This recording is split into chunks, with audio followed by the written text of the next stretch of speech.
Welcome to the Super Formula post-show of round one of this year's Super Formula Championship from Motegi. And what a race it was. Ryo Hirakawa getting the job done, Martin. Unbelievable drive from him. Oh, fantastic weekend. Mr. Motegi, fastest in FP2, put it on the pole and just controlled the race the entire time. I think he's really set a marker out for the rest of the year. Yeah, mega drive from Ryo Hirakawa. He leaves here leading the championship, and we can hear from him right now.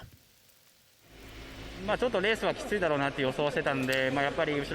I already thought that this race would be very tight, but I thought if I would not do any mistakes, then it would be okay. Also, of course, I had memories from last time here in Motegi, and I wanted to focus until the last end. In the end of the race, Yamashita came very close to you. Yes, he came quite close. And my pace got a little bit slower too, but I focused on not doing any mistakes. So, how was Hirakawa's racing? Yeah, it was perfect. If the car was even better, I think the result would be even more better. And in a race like this, you need to be intelligent. It's not enough to be fast. And he got it. He controlled the race, and that was really great today. It's not enough to be the fastest, you know. But you see, as the tires, it's really difficult in this heat. But yeah, this race was a lot of fun. This was a good season's opener, right? Yeah, the stuff did really well too.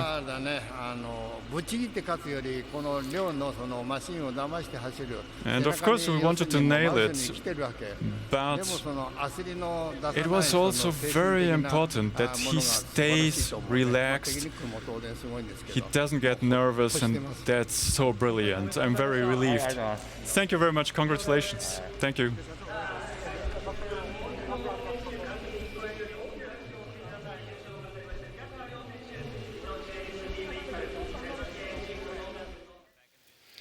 Well, brilliant to hear from Ryo Hirakawa and his boss, Mr. Hoshino, and obviously a very, very happy man, and so he should be.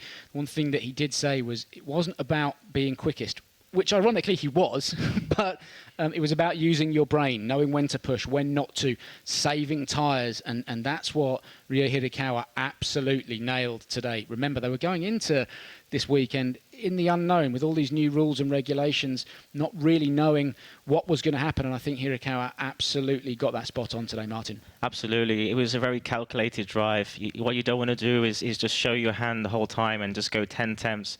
You know, he put it on pole and he controlled the race, and he just did just enough to bring it home first. Right, well, let's take a look at confirmation of today's final result, and what a race it really was. Here we go, Ryo Hirakawa, 0.6 of a second, the difference between himself and Yamashita. Yamashita putting a bit of pressure on at the end, wasn't he? Sasha Fenestres confirmed in third, so the two Kondo racing cars on the podium. Kazuki Nakajima, as we said, quiet afternoon for him in fourth, with Nirai Fukutsumi in fifth. We'll talk about him a little bit later. Nick Cassidy up to sixth, with Tomoki Nojiri in seventh.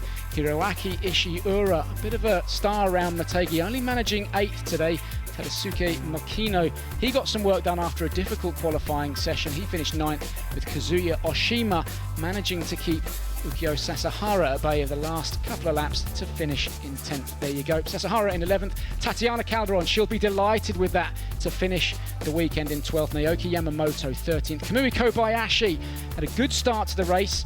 Bit frustrating for him, wasn't it, when he had that massive lock-up, had to come in and change tyres. Toshiki Oyu rounding out the top 50.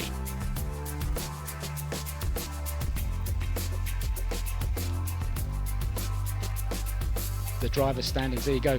Good weekend for Hirakawa. Takes 3 points for sticking it on pole and 20 for the win. Yamashita in second with 16. Fenestres third with 13 points. Nakajima in fourth with 8. And Fukutsumi in fifth with 6 points. Right, let's get back to it and discuss things in a little bit more detail. I think we've covered Hirakawa. He was just unbelievable. He did a great job today from the start of the race through to the end. And again, we were talking about degradation. He was just looking after those tyres from the very start right to the very end. I think we've got some footage that we can show you here. And there was no dramas. We didn't see any lockups. We didn't see any problems at all from Hirakawa at all. In fact, it was a great start. But look, Finestraz bogs down. But this is key. Yamashita really put the pressure on here, round the outside, and he's not done yet. So Hirakawa closes the door on him there. And then Yamashita's already on the push to pass, you see that LED flashing.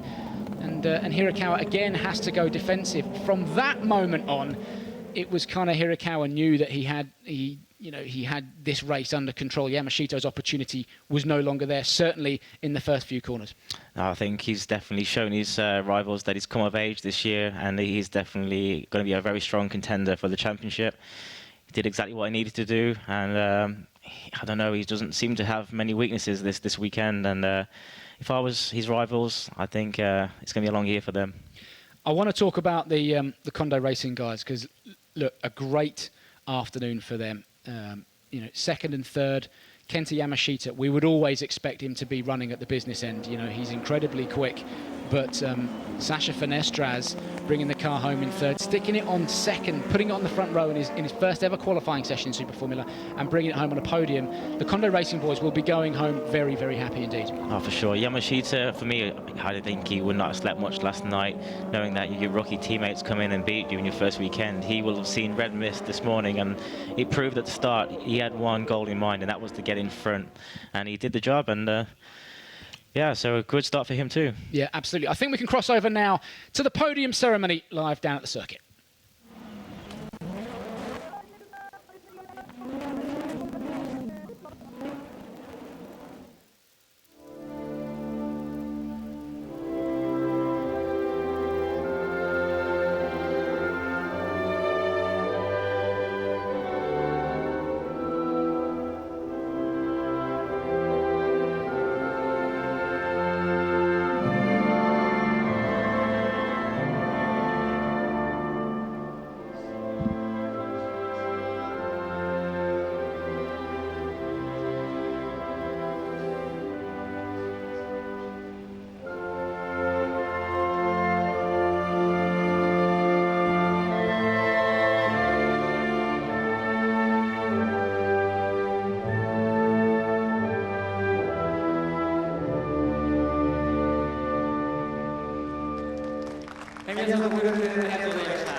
It's nice to see a live podium going on again. Everybody's got their own plan of doing it, haven't they? But just gives us hope that things are maybe returning back to normal. Yeah, absolutely. Now, another key moment in the race, and we've got to discuss it, is Fukutsumi and Sakaguchi. I mean, he was the excitement for the race. He's there. He brought the thunder. Yeah, for sure. Now, listen, I mean, Fukutsumi, the key thing was, I mean, we could see it here now, was that, I mean, this is where Sakaguchi is about to throw it all away. Look, he just gets up the inside. I actually initially thought they tagged there, but Sakaguchi's just on the marbles. He's got dirty. He's tried to hang it around on the outside, and that was never going to happen. And to be honest, he's got enough experience to know that he'd put himself in a position there where he was probably in a little bit of trouble.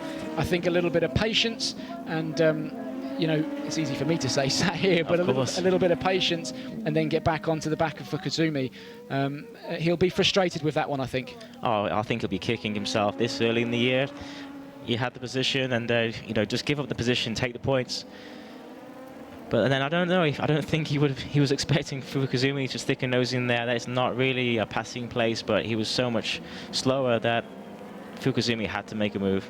Yeah, I mean, Fukuzumi's right over on the rumble strips. And again, I think it has just caught Sakaguchi out. He's turned in, realised that he's there, and the back of the car's just got out of him. He's corrected it, by which point he's run out of track. He's just panicked. That's all he's done. You know, he's just turned in and he's just realised there's a car and he's inside, and then he's just corrected it himself, gone onto the marbles and lost the rear end. So what have we learnt from today, Martin? Because, you know, I think certainly tyre degradation is something that all the teams are going to take away from this weekend in the back of their minds. Motegi, it's fairly hard on the tyres, but as we go to other circuits, we do know that Suzuka, for example, really hard on the tyres. You know, so tyre degradation is certainly going to be an issue as we progress through the season. What do you think the teams will be doing as we move on to round two? Well, for sure, you know, they'll be working on their qualifying setups. We keep saying this, but qualifying is going to be key. Just, you know, to get the grid position, but also I wouldn't rule out tyre stops in the future. We saw a few guys at the back who were at the back. They rolled the dice. They came in for new tyres and they stole a few points.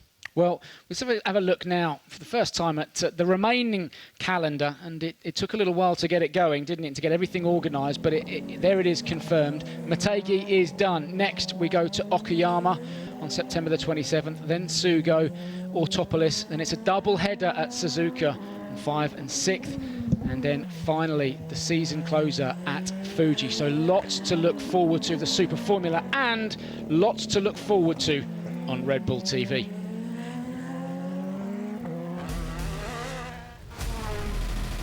Brilliant to see the WRC making a return. Another series that suffered as a result of the coronavirus pandemic, but we are back again and we're kicking off the action in Estonia, Friday to Monday, September the 4th to the 7th. Slightly shortened rally, but brilliant to see the rallying getting going again. I personally cannot wait to get back out there. And of course, Okayama is just around the corner. The Super Formula Season 2020 continues at Okayama International Circuit.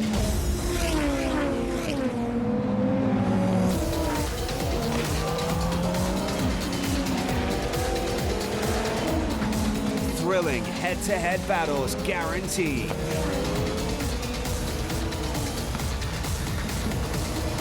Japan's Formula Series, live on Red Bull TV. You can expect lots of action from Okayama. It's a classic kind of old-school Japanese circuit. You'll be in the safe hands of Bryn Lucas. I'm going rallying that weekend. I'll be on the WRC, so there'll be lots of motorsport to keep an eye on that weekend right here on Red Bull TV. What else is there to say other than we've gone racing again? Super Formula has delivered on every single front. Wherever you've joined us from around the world, it's been an absolute pleasure. I cannot wait to sit down and watch round two. Martin, thank you very much for joining us. Thanks for having me. It's been a pleasure. We'll see you again soon right here on Red Bull TV. Until then, we'll leave you with some of the best footage from today's action. Goodbye.